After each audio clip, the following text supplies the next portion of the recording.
दोस्तों, आज हम बात करेंगे भारत के केरल राज्य के बारे में, जहां का नाम सुनते ही आप सभी के मन में सोने के आभूषण का ख्याल आता होगा। लेकिन आज हम आपको केरल के एक काले सच के बारे में बताएंगे।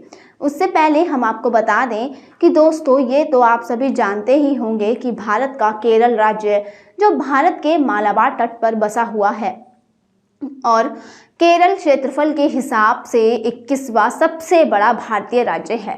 और ये भी आप सभी जानते ही होंगे कि केरल उत्तर और उत्तर पूर्व में कर्नाटक, पूर्व और दक्षिण में तमिलनाडु और पश्चिम में लक्षद्वीप सागर से घिरा है।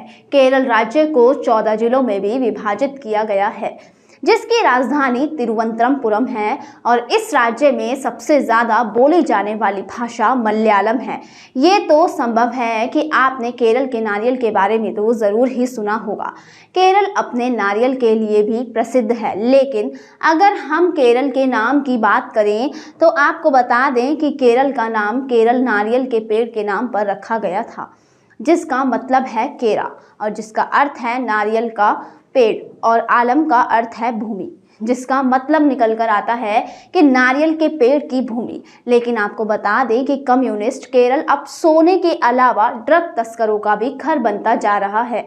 आंकड़ों के अनुसार ऐसा देखा गया है कि पिछले कुछ सालों में केरल में नशीले पदार्थों की खपत और तस्करी में भारी वृद्धि देखी गई है, जिसमें विशेष रूप से मेथिलेंडिऑक्सी और मेथाम्फेटामाइन और हशीश तेल जैसे कि सिंथेटिक ड्रग्स शामिल हैं।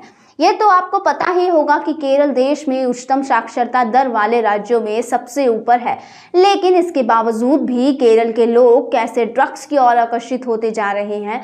खबरों के अनुसार ऐसा भी पता चला है कि केरल में जब्त सिंथेटिक दवाओं का एक बड़ा हिस्सा कर्नाटक, गोवा और तमिलनाडु जैसे स्थानों से लाया गया था, जबकि ऐसा देखा जाए तो तेलंगाना और आंध्र प्रदेश जैसे राज्यों से गांजा और हशीश तेल की तस्करी हुई थी।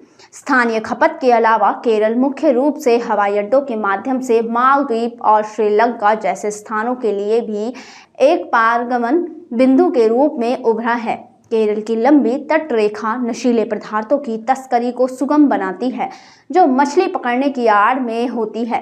विशाखापट्टनम के तटीय इलाकों से कोच्चि तक फैले मादक तस्करों का एक नेटवर्क काफी प्रभावशाली है। नशीली दवाओं की तस्करी के लिए पकड़े गए कई लोग कोच्चि से विशाखापट्टनम के बीच देश के विभिन्न हिस्सों में नशीली दवाओं की तस्करी के आरोपियों के संपर्क में पाए गए हैं। तो आइए अब जानते हैं कि केरल में कितनी बड़ी है नशीले पदार्थों की मांग।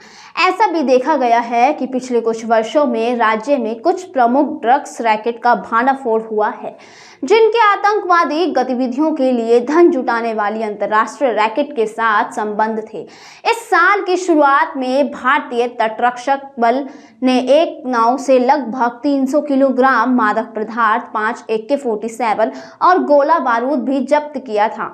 ऐसा बताया जा रहा है कि नाव ईरान से आई थी और श्रीलंका की ओर जा रही थी। राष्ट्रीय जांच एजेंसी ने अपने हाथ में ले ली, क्योंकि इसमें आतंकी लिंक भी शामिल थे।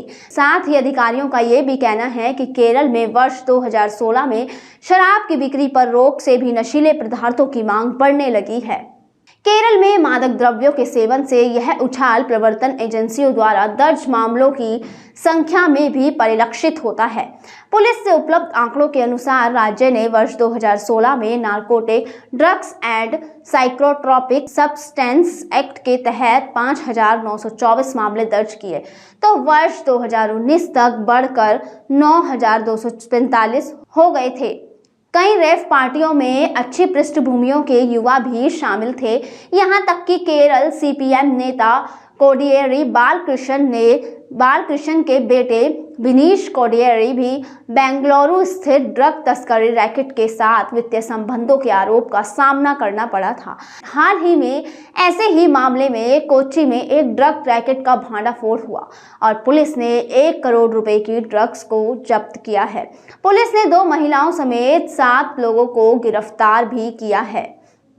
नशीली दवाओं का धंधा कोच्चि के फ्लैट में चलाया जाता था। हाल की घटनाओं में केरल में नशीली दवाओं के व्यापार के लिए गैर मुसलमानों का उपयोग करने का एक नया पैटर्न अब विकसित हो रहा है। केरल में एक बिशप द्वारा की गई नारकोटिक्स जिहाद की टिप्पणी के बाद एक बड़ा विवाद पैदा हो चुका है। अब इस्लामवादी अपने मादक जिहाद व्यवसाय में गैर मुसलमानों को शामिल करने की पूरी ही कोशिश कर रहे हैं। आइए जानते हैं क्या है सोने के तस्करों का कनेक्शन। इस नए मॉडल के साथ एक नया पैटर्न भी निकलकर सामने आया है, जिसमें केरल के सोने की तस्करी मामले की जांच कर रहे जांचकर्ताओं ने पिछले साल 28 अगस्त को बेंगलौर में पकड़े गए एक ड्रग रैकेट के साथ तस्करों के मजबूत संबंध पाए हैं। विवरण के लिए नारकोटिक्स कंट्रोल ब्यूरो (NCB) से संपर्क किया गया है। पिछले कुछ महीनों में एर्नाकुलम ग्रामीण पुलिस ने मादक पदार्थों की तस्करी के कई प्रयासों को विफल किया है। बता दें कि उन्होंने 9 नवंबर को अंगमाली के पास कुरुकुट्टी में 2 कारों में 225 किलोग्राम गांजा की तस्करी करने की कोशिश करते हुए एक महिला सहित 3 लोगों को गिरफ्तार किया था।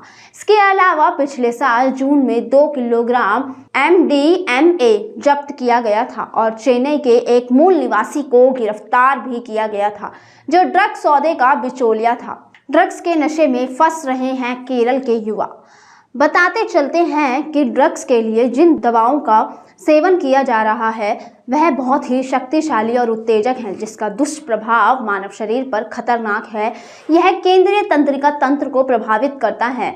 NCB की एक आधिकारिक विज्ञप्ति में कहा गया है कि इसके निरंतर उपयोग से दिल का दौरा, याददाश्त की कमी और मति भ्रम और जैसे दौरे की समस्या हो सकती है और अन्य कई समस्याएं भी ये दवाएं शरीर में पैदा कर सकती हैं।